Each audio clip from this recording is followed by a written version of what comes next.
Ayun, magandang araw. May share po ako sa inyo. Altis ko to. Yung service ko. Ngayon,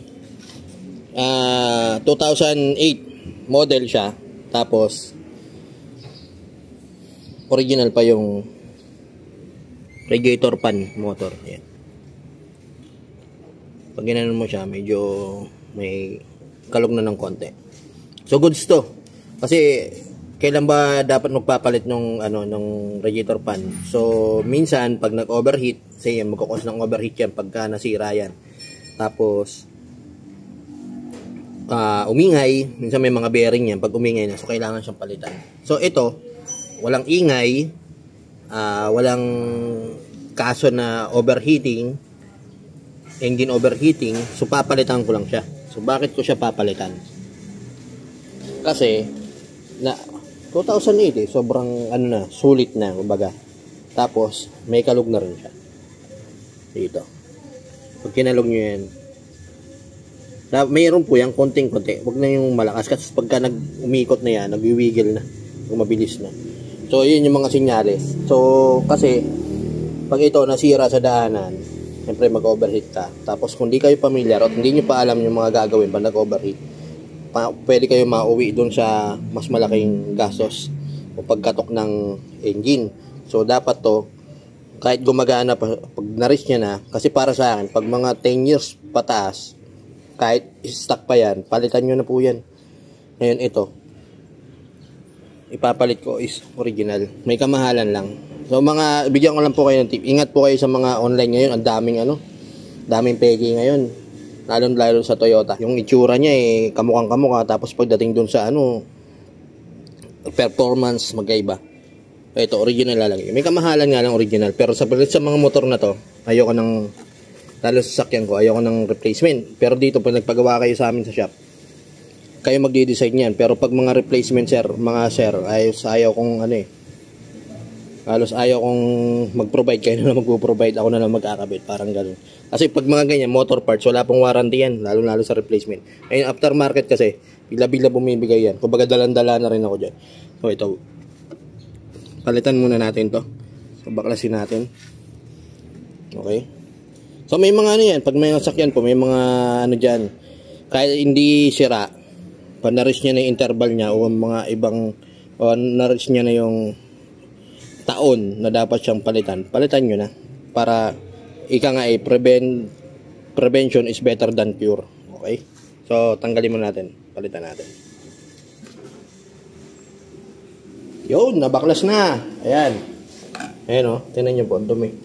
Kanya galing yun ayan ito po, yung motor na ito, pag binuksan nyo yan, may mga carbon brush din yan, may bearing. So kaya pag umingay siya, sign na palitin na rin. Tapos, ganito, bigyan ko kayo ng tip. Pag ito ay huminto, katukin nyo lang yan, kasi minsan carbon brush lang yan. Katukin nyo yan, naandar yan, makakauwi pa kayo. Kaya pag nag-overheat kayo, tingnan nyo muna kung gumagana yung pan. Ito. Palit natin is, ayan. Ito, lilinisin natin to. Kasi puti ito tingnan nyo, hindi na ito siya. So yun, ulitin ko lang, dito po sa mga sasakyan natin, mga sir, meron tayong tinatawag na kahit hindi sira, dapat yan, palitan nyo na. Para hindi lumaki yung gastos. Para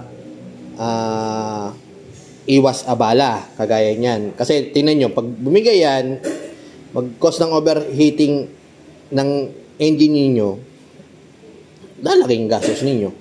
Kaya ngayon, palagi dito sa mga customer, lagi ko sinasabi, pag po yan bumigay sa daanan, wala naman po kayong choice, pagagawa nyo pa rin. Ang pinagkaiba nga lang nun, naiwasan nyo, kung pagagawa nyo, naiwasan nyo yung abala. Tsaka wala nang ibang idadamay. Kaya kumbaga, pag nagsasakyan ka, tanggapin nyo na. Sa akin, ang diskarte ko po, nag-ipon ako. Kada linggo, parang 1,000. Hanggang nakabuo ako ng pambili ng original. Kumbaga, yun yung diskarte ko. Kasi bagamat mekaniko ako, may shop owner ako. Hindi naman po tayo, mga anak ng kontraktor.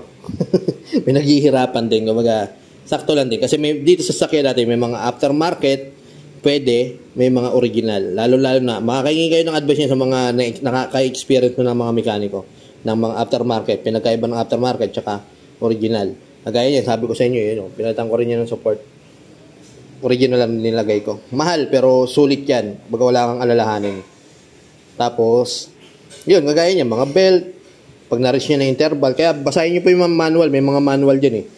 Yan, kagaya niya engine oil, hindi naman, pag na-reach niya na yung, ano niya, interval niya, palitan niyo na siya. May preventive maintenance pa rin. Para iwas, abala sa daanan. Okay, kagaya niyan. Hindi naman po yan sa marami akong pera, kaya original sinasampok. Ayoko ng, ano eh, kumbaga na-experience ko na nga ako. Pero, syempre, sasakyan nyo yan. Kayo para magdi-design yan. Basta sa akin, kung kailangan original, pag-iipunan ko original. Pero pag pwede namang aftermarket, pwede na aftermarket. Kumbaga, practical na diskarte din. So, yun. Palitan nyo po kahit hindi sira. May sintomas na, palitan nyo na. Ito nga, kahit walang sintomas. Basta na-reach nyo na yung 10,000.